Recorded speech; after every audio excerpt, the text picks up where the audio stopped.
International Environmental Law. Introductions to International Environmental Law, Principles of International Environmental Law, Key International Environmental Agreements, Participations at the Conference of the Parties, Conclusions, and the Role of NGOs. The protections of the global and local environment has become a priority for many countries, especially in recent years. International environmental law addresses environmental issues on a global scale and forms the basis for many national and state territory environmental laws. This body of law is extensive, covering areas from species protections to atmospheric and outer space regulations. This presentation aims to introduce key areas relevant to um, practitioners and students alike, referencing comprehensive texts and materials. One of those include the United Nations Environment Programme's Training Manual on International Environmental Law. International environmental law is a complex and expansive field that addresses environmental issues on a global scale. It serves as the foundations for numerous environmental laws implemented at national and state territory levels worldwide. This body of law encompasses a wide array of topics, ranging from the protection of specific aspects of species and ecosystems to matters concerning the atmosphere, outer space, and everything in between. Given the breadth of this subject, this analysis and presentations aim to provide a overview of the key principles, frameworks, and implementations mechanisms of international environmental law. State sovereignty over natural resources is a fundamental principle of international law. The concept of sovereign equality, where all states are treated equally. States have the right to control the explorations, development, and dispositions of their natural resources, including biological resources, airspace, and waters up to 200 nautical miles from their coasts.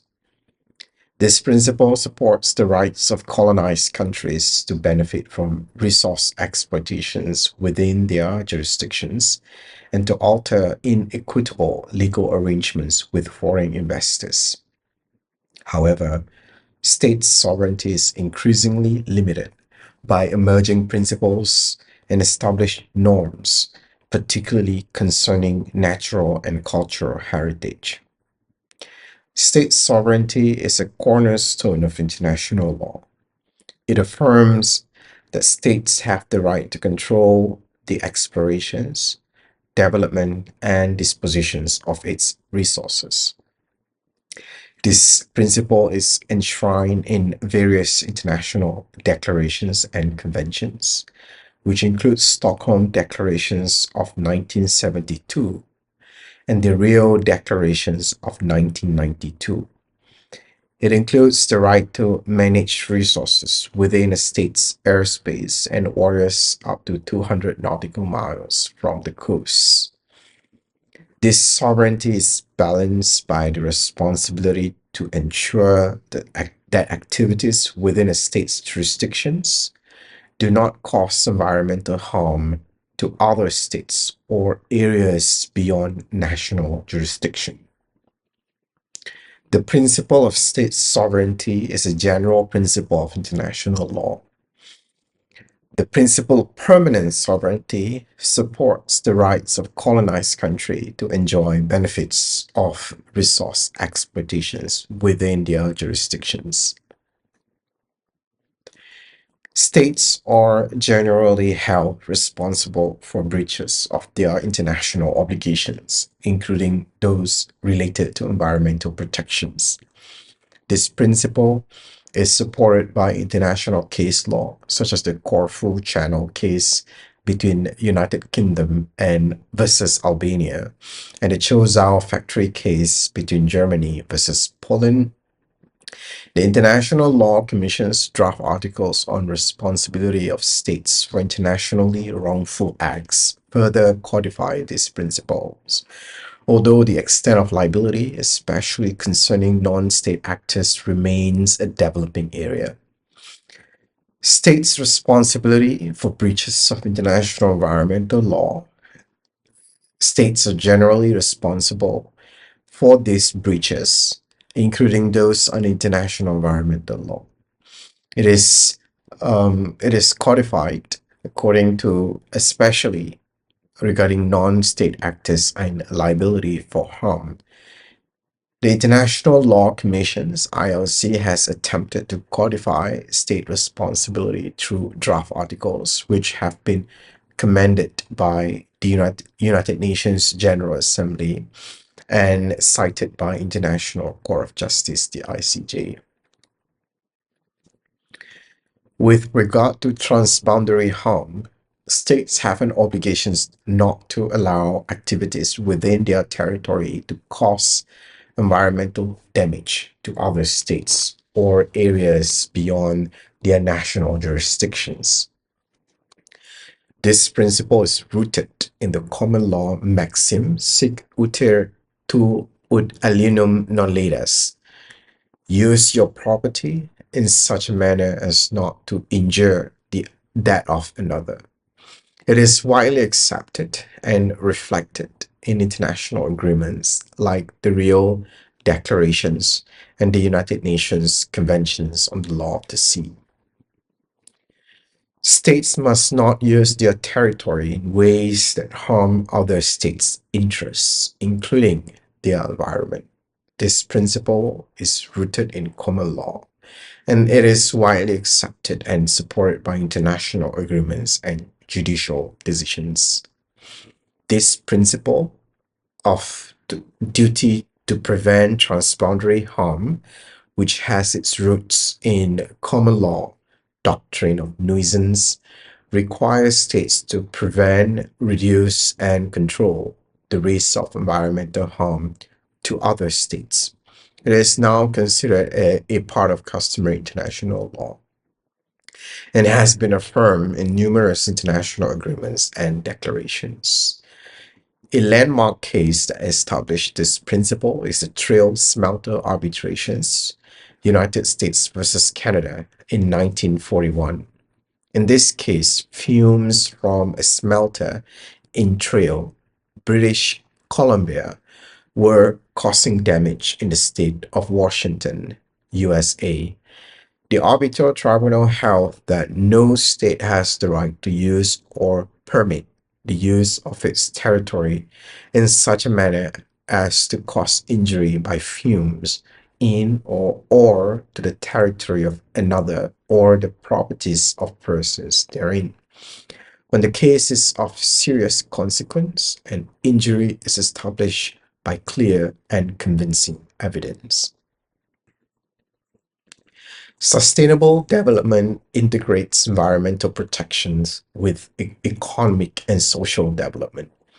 The most widely accepted definition comes from the Brundtland Commissions, which states that development that meets the needs of the present without compromising the ability of future generations to meet their own needs.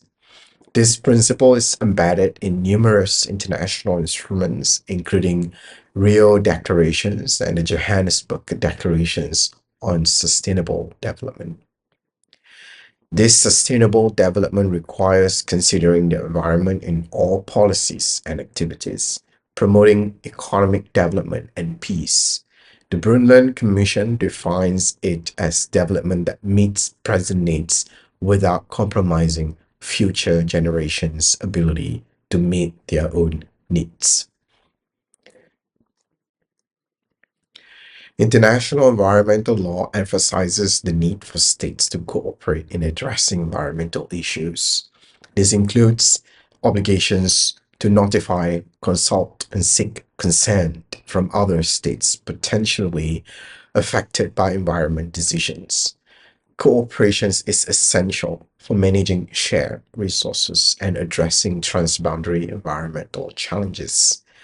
Cooperation states are obligated to cooperate with their neighbors, particularly in environmental matters, through notifications, consultations, assessment, and consent. States planning activities that may cause significant environmental harm must notify and consult with potentially affected states. This duty is articulated in various international declarations and conventions, ensuring that affected states have the opportunity to review and discuss proposed activities. These prior notifications and good faith consultations planning potentially for states that plan for something that potentially harmful activities so the countries can have time to review and discuss such activities. Environmental Impact Assessment EIA. The requirement to conduct EIAs for projects likely to have significant environmental impact is a well established principle and is likely a customary international law requirements. EIAs help identify potential environmental effects and involve public participations. Prior informed consent. States must obtain prior informed consent from host states for activities like transporting hazardous waste or accessing genetic resources. This duty can extend to obtaining consent from indigenous communities for activities affecting them. This principle um, also extends to, for example, indigenous communities as well, because it might impact their lands and resources. Polluter pays principle. This principle ensures that the full environmental and social costs are reflected in the market price of goods and services. It is incorporated into many international instruments but remains controversial to some extent. This principle ensures that those responsible for environmental damage bear the costs of managing it. It is incorporated into many international agreements and aims to internalize environmental costs within the market price of goods and services. In principle, bear the costs of pollutions with due regard to public interests and without distorting international trade and investment. Principle 16 of the Rio Declaration states that national authorities should endeavor to promote the internalizations of environmental costs and the use of economic instruments, taking into account the approach that a polluter should, in principle, bear the pollution's costs. Precautionary principle. This principle states that scientific uncertainty should not delay measures to prevent environmental harm. It is included in many international instruments and has been considered by courts. The precautionary principle advocates for preventive actions in the face of scientific uncertainty. It suggests that the lack of full scientific certainty should not be used as a reason to postpone measures to prevent environmental degradations. This principle is included in several international instruments and has been applied in various legal contexts. It is a key component of international environmental law. Where there are threats of serious or irreversible environmental damage, lack of full scientific certainty should not be used as a reason to postpone such measures. In Principle 15 of the Rio Declarations on Environment and Development, 1992, it states that In order to protect the environment, the precautionary approach shall be widely applied by states according to their capabilities, where there are threat of serious or irreversible damage. The lack of full scientific certainty shall not be used as a reason for postponing cost-effective measures to prevent environmental degradations. Preventing environmental harm is better than remedying or compensating for it. This principle is closely linked to the duty not to cause transboundary harm in the precautionary principle. It prioritizes avoiding environmental harm. It is closely related to precautionary principles and the duty not to cause harm. This principle is particularly developed in the context of pollution preventions. Common but differentiated responsibilities. All states have responsibilities to protect the environment, but the required actions vary based on their social, economic, and ecological situations. This principle is noted in several international agreements. However, to some extent, it remains controversial. It is a key element in the international agreement like the United Nations Framework Conventions on Climate Change and the Kyoto Protocol. This principle acknowledges that states have contributed differently to global environmental problems and have varying capacities to address these issues. It is particularly relevant in the context of climate change negotiations. In Principle 7 of the Rio Declarations, it states that states shall cooperate in the spirit of global partnerships to conserve, protect, and restore the health and integrity of the Earth ecosystems. In view of the different contributions to global environmental degradations, states have common but differentiated responsibilities. The developed countries acknowledge the responsibility that they bear in the international pursuit of sustainable development in view of the pressures the societies place on the global environment and of the technologies and financial resources they command. Common heritage of mankind. This principle applies to global commons such as outer space, the deep seabed, the Antarctica, involving international management and benefit sharing. These principles, it promotes the idea that these areas should be managed for the benefit of all humanity with shared responsibilities and benefits. Common concern of humankind. This principle recognizes the interconnections of ecosystems and parallels other areas of common concerns like human rights and international labor relations. It acknowledges that certain environmental issues like climate change and biodiversity loss are of common concerns to all humanity and encourages collective actions and cooperations to address these global challenges. Intergenerational equity. This principle emphasizes considering the impact of activities on future generations, promoting sustainable resource use and avoiding irreversible environmental damage. This intergenerational equity emphasizes the need to consider the rights and needs of future generations in environmental decision making. It promotes sustainable resource use and the avoidance of irreversible environmental damage. The Conventions on Biological Diversity, CBD. It is adopted in 1992. It is the primary international instrument for addressing biodiversity issues. Its objectives are the conservation of biological diversity, the sustainable use of its components, and the fair and equitable sharing of benefits arising from utilizations of genetic resources.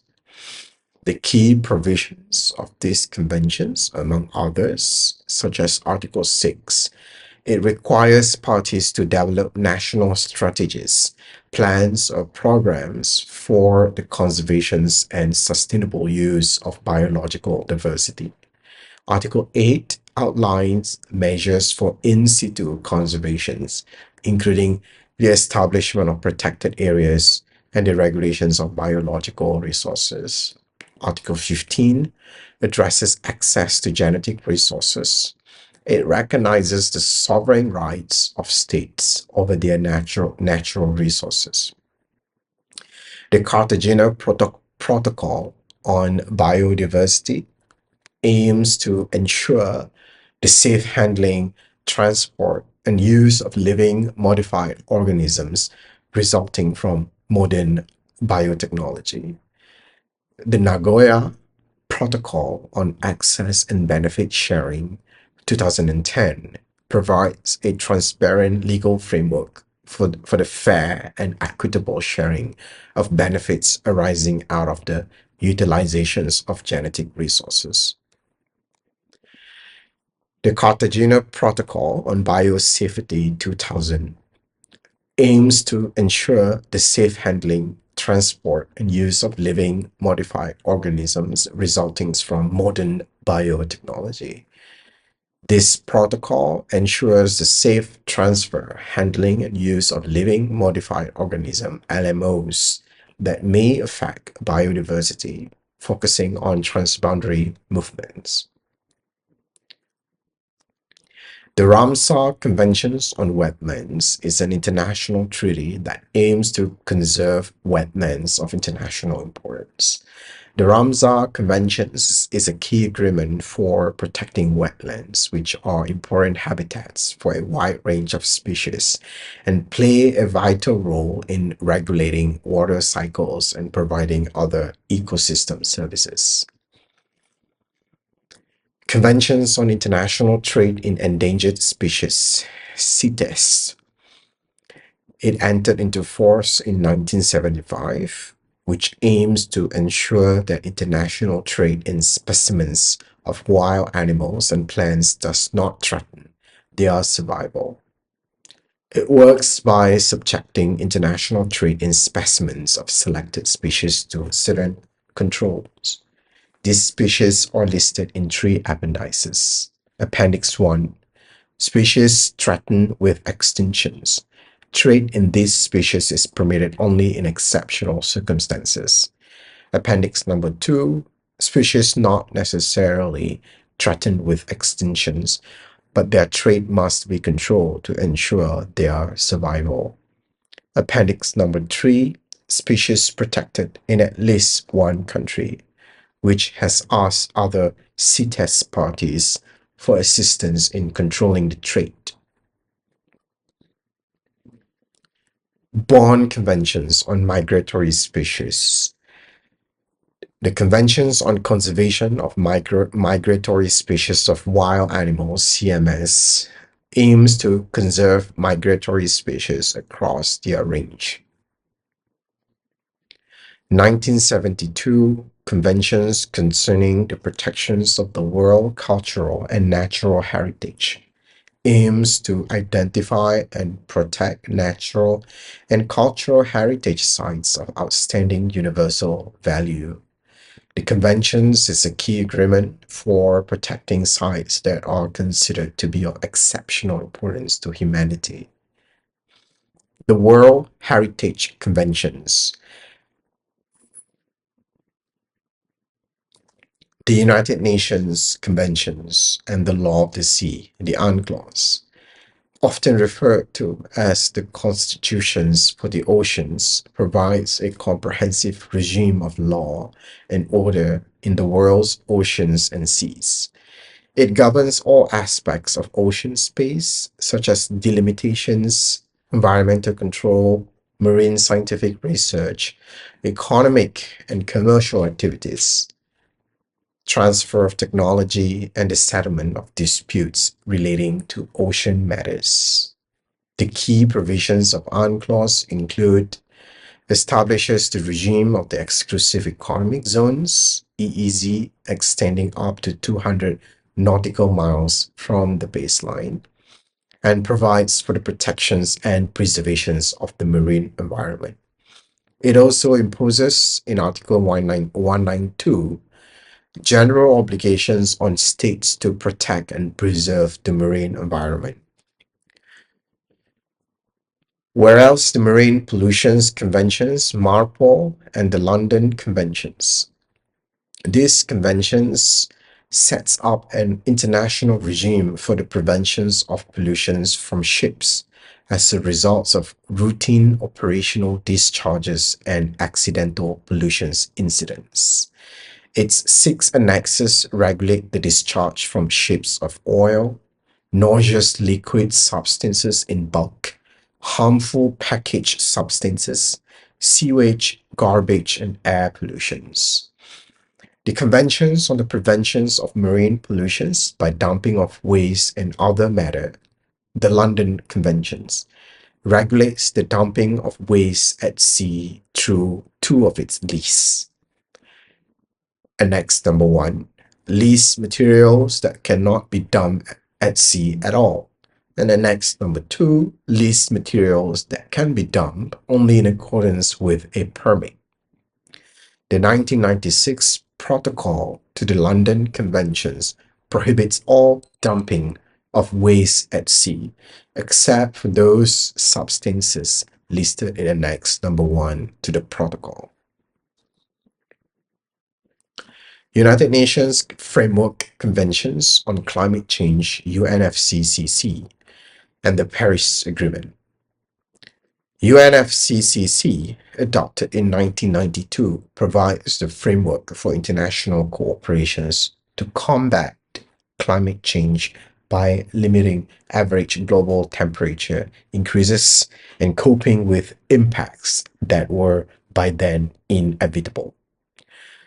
The conventions recognizes that human activities are substantially increasing the atmospheric concentrations of greenhouse gases, which will result in additional warming of the Earth's surface and atmosphere and may adversely affect natural ecosystems and humankind.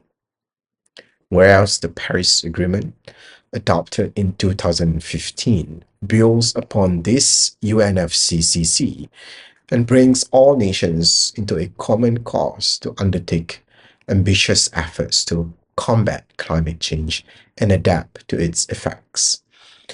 Its central aim is to strengthen the global response to the threat of climate change by keeping a global temperature rise this century well below 2 degrees Celsius above pre-industrial levels and to pursue efforts to limit the temperature increase even further to 1.5 degrees Celsius.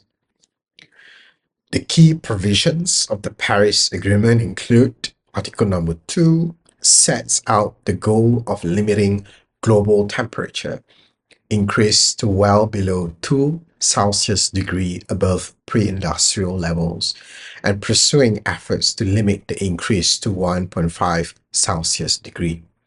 Article number 4 requires all parties to put forward their best efforts through nationally determined contributions (NDCs) and to strengthen these efforts in the years ahead.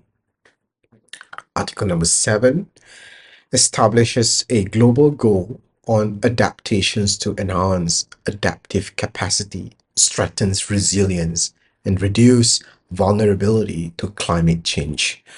Article 9 requires developed country parties to provide financial resources to assist developing country parties with respect to both mitigations and adaptations. The non-governmental organizations, NGOs, with a specific environmental interest can participate in intergovernmental environmental treaty conferences, providing information and its own analysis. However, they must comply with accreditation rules and procedural requirements needed.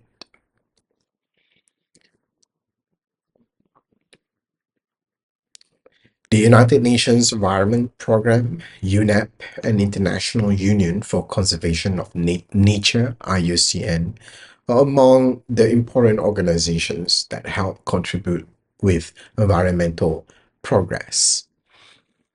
International environmental law is underpinned by a lot of principles that guide the behavior of states and other actors in international arena. International environmental law is a dynamic and evolving field that plays a crucial role in addressing global environmental challenges. It provides a framework for environmental cooperations and sets standards for environmental protections that are often reflected in domestic legislation.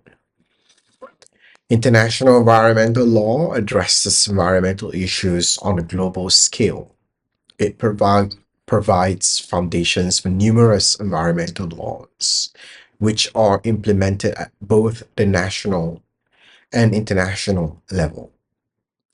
This body of law is vast, encompassing laws aimed at protecting specific species, ecological communities, and ecosystems, as well as laws relating to the atmosphere, outer space, and everything in between.